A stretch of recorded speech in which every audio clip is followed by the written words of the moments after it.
بسم اللہ الرحمن الرحیم نحمدہ ونصلی علی رسولہ الکریم۔ دوستو بزرگوں، ہمارا سیرت کا موضوع چل رہا تھا جس میں ہم جنگ بدر تک پہنچے تھے۔ جنگ بدر کے کچھ احوال ہیں وہ آپ کے سامنے رکھتا ہوں۔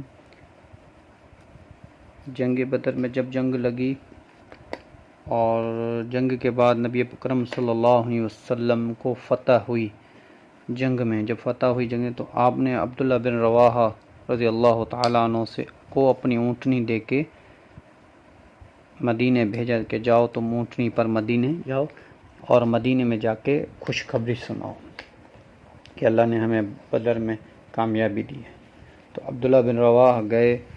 اور مدینے میں جب انہوں نے خوشخبری سنائی مدینے والوں، اے مسلمانوں، ابو جہل بھی قتل، خوشخبری ہو تمہیں، ابو جہل بھی قتل ہو گیا،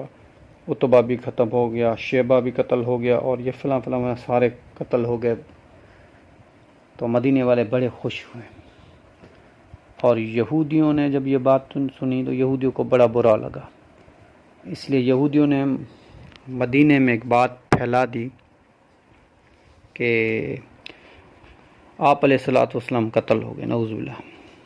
کیونکہ عبداللہ بن رواحہ جو تھے وہ تو آپ علیہ الصلوۃ والسلام کی اونٹنی پر آئے تھے، آپ علیہ الصلوۃ والسلام قتل ہو گئے۔ فرمایا بڑا شور ہو گیا، جو مسلمان پکے تھے انہوں نے تو عبداللہ بن رواحہ کی بات مانی، اور جو بیچ کے لوگ تھے انہوں نے ان یہودیوں کی بات مانی۔ یہ بڑا ہنگامہ ہو گیا مدینے میں، کیونکہ یہودی تو ہر وقت دشمن اسلام ہیں، شروع سے اب بھی قیامت تک دشمن اسلام ہیں۔ تو اتنی بڑی جنگ تھی یہ بدر کی، اور اتنی بڑی اس کی کامیابی تھی کہ نجاشی بادشاہ تک اس کی بات پہنچی، حبشہ کا جو بادشاہ تھا نجاشی، اس کو بھی فتح کی بات پہنچی کہ اللہ نے مسلمانوں کو فتح دی۔ اور پھر ایک آدمی تھا جس کو انہوں نے، جب مسلمانوں کو فتح ہوئی اور کافروں کو ذلت اٹھانی پڑی، ناکامی ملی کافروں کو، تو ایک آدمی انہوں نے بھیجا کہ جاؤ تم جا کے اونٹنی پر کہ لوگوں کو جا کے بتاؤ کہ ہم جو ہیں، ہمیں جو سارے مسلمان سارے ہمارے 70 سردار قتل ہو گئے اور اتنے ہمارے لوگ جو تھے وہ گرفتار ہو گئے ہیں اور ہم جنگ ہار گئے ہیں۔ تو ایک آدمی تھا، اس کو انہوں نے بھیجا،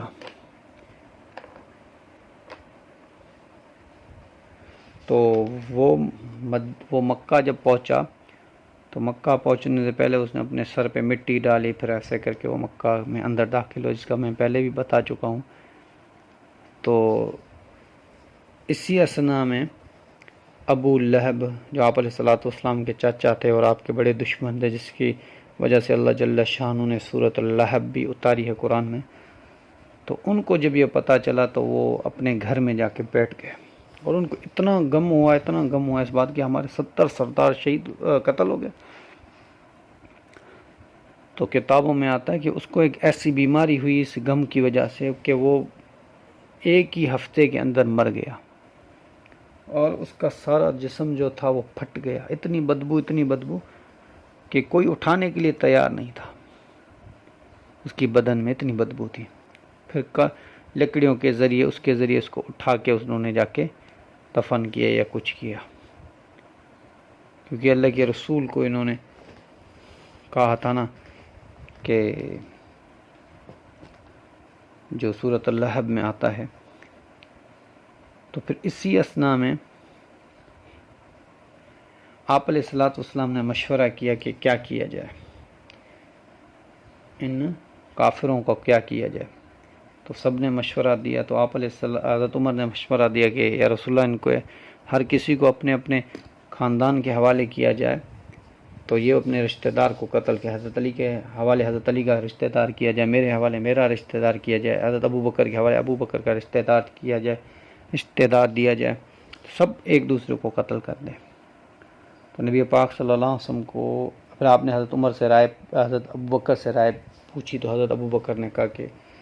یا رسول اللہ، ان سے فدیہ دے کے ان کو آزاد، پہلے بھی ان کے اتنے لوگ قتل ہو چکے ہیں اور 70 ہمارے پاس جو ان پر رحم فرمائیں، ان کو فدیہ دے کے آزاد کر دیں۔ تو اگلے دن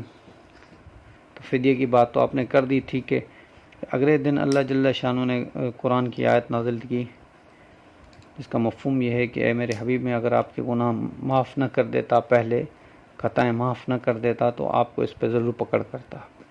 کیونکہ آپ کو ہم نے جب فتح دی، جس کا مفہوم ہے ہم نے آپ کو جب فتح دی تو آپ ان کو قتل کر دیتے، آپ ان کو فدیہ دے کے آزاد نہ کرتے۔ تو نبی پاک صلی اللہ علیہ وسلم کو حضرت عمر کی رائے پسند آئی تھی، پر اللہ کا فیصلہ یہ تھا، حضرت عمر کی رائے پہ تھا۔ تو آپ علیہ السلام نے کہا عمر، اللہ کا عذاب آ چکا تھا، درختوں تک اللہ کا عذاب آ چکا، پھر اللہ نے عذاب کو واپس اٹھا لیا۔ تو پھر جب فدیہ کے لیے آئے تو ابو العاص، آپ علیہ السلام کا جو داماد تھا، حضرت زینب رضی اللہ تعالیٰ عنہ شوہر تھا، اس کے لیے بھی انہوں نے ہار بھیجا۔ بی بی زینب نے تو بی بی خدیجۃ الکبریٰ کا ہار تھا، تو آپ علیہ السلام ہار کو دیکھ کے رونے لگے۔ آپ نے فرمایا ابو العاص سے کہو کہ وہ میری بیٹی کو یہاں پہ لے کے آئے۔ تو ابو العاص جو تھا انہوں نے کہا یا رسول اللہ، آپ مجھے چھوڑیں، میں آپ کی بیٹی کو ضرور لے کے آؤں گا۔ تو انہوں نے اتنا پکا کہ مکے والوں نے انہوں نے کہا کہ نبی پاک صلی اللہ علیہ وسلم کی بیٹی ہے ہمارے پاس، تم اس کو کیوں بھیجتے ہیں؟ نہیں، میں نے نبی پاک صلی اللہ علیہ وسلم وعدہ کیا، میں اس کو ضرور روانہ کروں گا۔ اور ایک دوسرے آدمی ہیں ابنا رفا ایک آدمی ہیں کافروں کے، انہوں نے کہا کہ ہمارے پاس تو کچھ نہیں، ہمارے باپ کے پاس، ہمارے پاس تو کچھ نہیں، آپ ہمیں اگر قتل کرنا چاہتے ہیں تو قتل کر دیں، یا آپ ہمیں چھوڑنا چاہے بغیر فدیے کے چھوڑ دیں۔ تو آپ علیہ السلام نے ان کو بغیر فدیے کے چھوڑ دیا۔ دوسرے ایک آدمی آتے ہیں جس کا نام ہے ابو عزا، انہوں نے کہا کہ یا رسول اللہ، میرے پاس بھی کوئی مال نہیں ہے اور میرے پاس بھی کوئی جائیداد، میں تو ان کے پیچھے آیا تھا، آپ مجھے چھوڑ دیں، میں آپ سے ایک وعدہ کرتا ہوں کہ کبھی بھی مسلمانوں کے سامنے میں آپ سے نہیں لڑوں گا، کبھی بھی کافروں کے ساتھ مل کے میں آپ سے مقابلہ نہیں کروں گا، کسی اور سے مقابلہ ہوگا تو کروں گا، آپ کے ساتھ نہیں کروں گا۔ اور پھر فرمایا کہ یہ جنگ بدر جو ہے بڑی افضل جنگ تھی۔ آپ علیہ السلام نے فرمایا اس کا مفہوم یہ کہ جنگ بدر کے صحابی ہیں جو اور صحابہ سے افضل ہے۔ تو جبرائیل علیہ السلام نے کہا یا رسول اللہ، جنگ بدر کے، یا رسول اللہ آپ نے صحیح فرمایا، اس کا مفہوم یہ ہے کہ آپ نے صحیح فرمایا، آسمانوں میں بھی جو جنگ بدر میں فرشتے اترے تھے وہ سب آسمان کے فرشتوں سے افضل ہیں۔ اور پھر اللہ جل شانہ نے ان کے لیے بارات نازل کی کہ اگر جنگ بدر والوں نے میں سے کسی نے کوئی بھی خطا بھی کی تب بھی اس کو معاف ہے، کوئی گناہ بھی کیا تب بھی اس کو معاف ہے۔ اللہ جل شانہ نے بارات کا اعلان فرما دیا جنگ بدر والوں کے لیے خاص۔ اسی لیے فرماتے ہیں کہ ایک واقعہ آتا ہے کہ آپ علیہ السلام جب مکہ فتح ہو رہا تھا تو آپ علیہ السلام ایک صحابی نے کوئی خط لکھ کے بھیجا، حضرت علی کرم اللہ وجہہ کو آپ نے فرمایا کہ جاؤ یہ خط لے کے آؤ۔ اس عورت کے پاس پہنچے، وہ روضہ خاک پر آپ نے علیہ السلام جو مکہ اور مدینہ کے بیچ میں روضہ خاک، آپ نے فرمایا یہ یہاں پہ ملے گی یہ عورت۔ تو اس عورت کے پاس جب پہنچے حضرت علی کرم اللہ، اس نے صحابہ نے اس کو روک دیا اور سارا سامان اس نے نکالا، اس کو خط نہیں ملا۔ حضرت علی کرم اللہ وجہ نے فرمایا، اس عورت سے کہا کہ دیکھو شرافت سے خط تم ہمیں دے دو، اگر تم خط نہیں دو گے، کیونکہ مجھے نبی پاک صلی اللہ علیہ وسلم نے فرمایا خط تمہارے پاس ہی ہے، اگر تم نے خط نہیں دیا تو میں خدا کی قسم کھا کے کہتا ہوں، جس کا مفہوم ہے کہ میں تمہارے سارے کپڑے اتار دوں گا اور خط لے کے جاؤں گا۔ تو اس نے کیا کیا، ڈر میں اپنے بالوں سے دوپٹہ اتارا اور بالوں سے پھر اس نے نکال کے دے دیا خط۔ تو جب آپ علیہ السلام کے پاس وہ خط آیا تو آپ نے دیکھا حاطب ابن بلتا ایک صحابی ان کا نام تھا، انہوں نے لکھا، تو راز تھا راز انہوں نے ان کو خط میں لکھا کہ آپ علیہ الصلوۃ والسلام کہ مجھے یہ پتہ نہیں ہے کہ آپ علیہ الصلوۃ والسلام مکے پر جنگ کریں گے یا نہیں، پر آپ علیہ الصلوۃ والسلام ایک لشکر تیار کریں جو مکے آ رہا ہے مکے فتح کرنے کے لیے، ایسا ہی کچھ، اس کا مفہوم کچھ ایسا ہی ہے۔ تو آپ نے حاطب کو بلایا، حاطب ابن بلتا کو بلایا، اس نے کہا یا رسول اللہ میں منافق نہیں ہوں اور نہ ہی میں کوئی میرے ایمان میں کوئی کمی ہے، یا رسول اللہ میرے بچے جو تھے وہ مکے والوں کے پاس، اور مجھے اتنا یقین ہے کہ آپ علیہ الصلوۃ والسلام جائیں گے اور ضرور بضرور ان کو اللہ فتح دے گا، پر مجھے اس بات کا تھا کہ میں اگر ان پہ تھوڑا مکے والوں پہ احسان کر دوں تو وہ اس کے بدلے میرے بچوں پہ وہ شفقت کریں گے کچھ۔ عمر رضی اللہ تعالیٰ عنہ غصہ ہو گئے، یا رسول اللہ آپ کا راز دے رہے تھے، مکے والوں کو آپ کا راز بتا رہے تھے، یا رسول اللہ چھوڑیں تو میں ان کو قتل کر دوں۔ تو حضرت عمر رضی اللہ تعالیٰ عنہ کو نبی پاک صلی اللہ علیہ وسلم نے فرمایا، اے عمر تمہیں پتہ ہے حاطب جنگ بدر سے ہے، اور حاطب جو جنگ بدر والوں کے اللہ نے سب گناہوں کو معاف کر دیا، اس لیے حاطب کو جانے دو۔ فرمایا اتنا بڑا گناہ کیا، پھر بھی اللہ کے رسول نے کہا اس کو جانے دو۔ اور ایک واقعات آتا ہے کہ بی بی عائشہ رضی اللہ تعالی عنہ پہ ایک تہمت لگی، اور تہمت بھی بڑی گندی تہمت لگائی کسی صحابیوں نے، تو منافقوں نے جب تہمت لگائی تو منافق خود پیچھے ہو گئے، صحابہ کو آگے کر دیا۔ اس میں حضرت حسان بھی تھے، حضرت مصطح بھی تھے، تو بی بی عائشہ رضی اللہ تعالیٰ عنہ کو تو پتہ ہی نہیں تھا، تو انہوں نے کہا کہ میں نے محسوس کیا کہ آپ علیہ الصلوۃ والسلام کا تھوڑا موڈ اکھڑا ہے، تو میں نے اس بات سے محسوس کیا، میں نے کہا شاید کام ہے، کام کی وجہ سے۔ اس نے کہا کہ میں رات کو، پہلے تو باتھ روم وغیرہ نہیں ہوتے تھے، بیت الخلاء نہیں ہوتے تھے، تو رات کو عورتیں اکٹھی ہو کے جاتی تھی قضا حاجت کے لیے، تو مصطح جو تھی ان کی پیروں میں ان کی ایک چادر آ گئی تو وہ گرنے لگی، اس نے کہا ہلاک ہو جائے مصطح۔ تو حضرت بی بی عائشہ رضی اللہ تعالیٰ عنہ نے کہا کیوں ہلاک ہو جائے مصطح، کیا ہو گیا مصطح؟ انہوں نے کہا تمہیں پتہ نہیں ہے کہ تم پہ انہوں نے الزام لگایا اور مصطح ان کے ساتھ ہے؟ حضرت بی بی عائشہ رضی اللہ تعالیٰ نے فرمایا اس کا مفہوم ہے کہ مجھے میرے رب سے امید ہے، کیونکہ میں تو پاک دامن ہوں، مجھے میرے رب سے امید ہے کہ میرا رب میری جو صفائی ہے وہ پیش کر دے گا، مجھے تو اپنے رب پہ یقین ہے۔ پر مصطح کے بارے میں ہلاکت کیوں؟ کہ مصطح جو ہے وہ جنگ بدر کے صحابہ میں سے ہے، اور اللہ نے اس کے سارے گناہوں کو معاف کر دیا ہے۔ تو اتنی بڑی باتیں کہ الزامات، آپ علیہ الصلوۃ والسلام کے زوجہ پہ الزامات لگانے والے، پھر بھی جب جنگ بدر کے صحابہ نکلے تو معاف ہو گیا، پھر اللہ نے معاف کر دیا۔ تو وہ عورت جو تھی حضرت علی کرم اللہ وجہ